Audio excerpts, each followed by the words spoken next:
Media మిత్రులందరికీ నమస్కారం. 2019 నుంచి 24 వరకు పదే పదే Telugu Desam party, Janasena party, Bharatiya Janata party ఆనాటి ప్రభుత్వం పైన, ప్రత్యేకంగా టీటీడీ వ్యవహారాల పైన చాలా స్పష్టమైన ఆరోపణలు చేస్తాం జరిగింది. ప్రధానమైన ఆరోపణ, భక్తుల్ని ఏకంగా దేవుడికి దూరం చేశారు. ఏ ప్రభుత్వం చేయని విధంగా అన్ని ఛార్జీలు విపరీతంగా పెంచారు. సామాన్యులు వెళ్ళి భక్తుల దగ్గర దర్శనం చేసుకునే పరిస్థితి లేకుండా చేసింది ఆనాటి వైకాపా ప్రభుత్వం. అంతేకాదు, ప్రజలందరూ సోషల్ మీడియాలో కానివ్వండి, మీడియా మిత్రుల ముందర కానివ్వండి, ఆనాడు చాలా స్పష్టంగా చెప్పారు, అన్నదానంలో నాణ్యత లేదు, తిరుమల లడ్డూలో నాణ్యత లేదు, లడ్డు సైజు కూడా పడిపోయింది అని చాలా స్పష్టంగా ప్రజలు, భక్తులు ఆనాడు మాకు చెప్తాం జరిగింది. నేను పాదయాత్ర చేస్తున్నప్పుడు చంద్రగిరి నియోజకవర్గంలో ఏడుకొండల వైపు చూసి ఆనాటి ముఖ్యమంత్రి జగన్మోహన్ రెడ్డి గారు చెప్పా, ఏడుకొండల జోలికి వెళ్ళొద్దు, మీరు సర్వనాశనం అవుతారని. కానీ వినలేదు. అక్కడ కూడా ఎప్పుడు లేని విధంగా అవినీతి చేశారు. దాంట్లో భాగంగా కల్తీ నెయ్యి వాడటం జరిగింది. తెలుగుదేశం పార్టీ అంటే ఎన్డీఏ ప్రభుత్వం ఏర్పడిన వెంటనే కొత్త ఈఓని నియమించి, ఈఓ గారికి అన్ని పవర్స్ ఇచ్చి మొత్తం ప్రక్షాళన చేయండి వ్యవస్థల్ని, గతంలో జరిగిన పొరపాట్లు జరగకూడదు, నెయ్యి టెస్ట్ చేయండి, బియ్యం టెస్ట్ చేయండి, కూరగాయలన్నీ టెస్ట్ చేయండి, నాణ్యత మనం మెయింటైన్ చేయాలని చంద్రబాబు నాయుడు గారు ఆదేశాలు జారీ చేసి పంపిస్తాం జరిగింది. దాంట్లో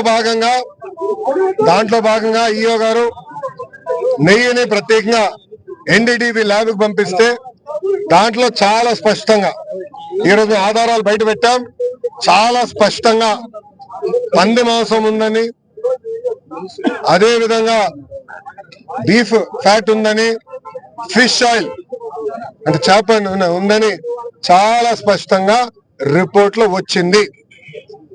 చంద్రబాబు నాయుడు గారు ఏమైనా మాట చెప్తే ఆధారాలతో చెప్తారు.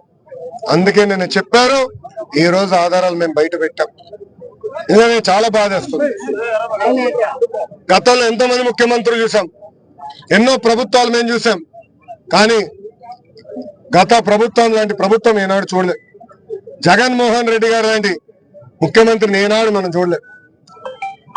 ముఖ్యంగా వెంకటేశ్వర స్వామి జోలికి వెళ్ళారు, నాణ్యత లేకుండా చేశారు, దేవుడిని భక్తులకి దూరంగా చేశారు.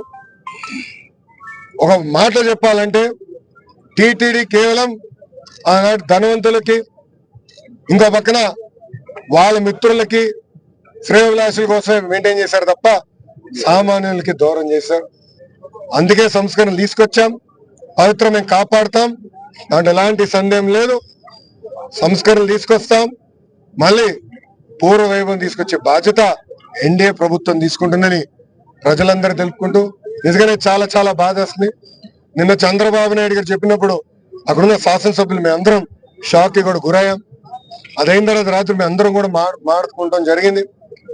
ఈ రోజు ఆధారాలు బయట పెడతాం కూడా జరిగింది. మా అందరి పైన బాధ్యత ఉంది. ఆ పవిత్రతను కాపాడాలి, ప్రక్షాళన చేయాలి, నాణ్యత మెయింటైన్ చేయాలి. ఆల్రెడీ ప్రజలందరూ తెలుసు, భక్తులందరూ తెలుసు, కొత్త ఈఓ గారు వచ్చిన తర్వాత నాణ్యత చాలా పెరిగింది. మెరుగైన సదుపాయాలు భక్తులకు అందిస్తున్నాం. క్యూలో నిలబడితే వాళ్ళకి టైంకి మజ్జిగ, పిల్లలుంటే పాలు, ఇవన్నీ కూడా ఎన్డీఏ ప్రభుత్వం అందిస్తుంది. ముందు ఇంకా మంచి పనులు చేస్తామని ప్రజలందరూ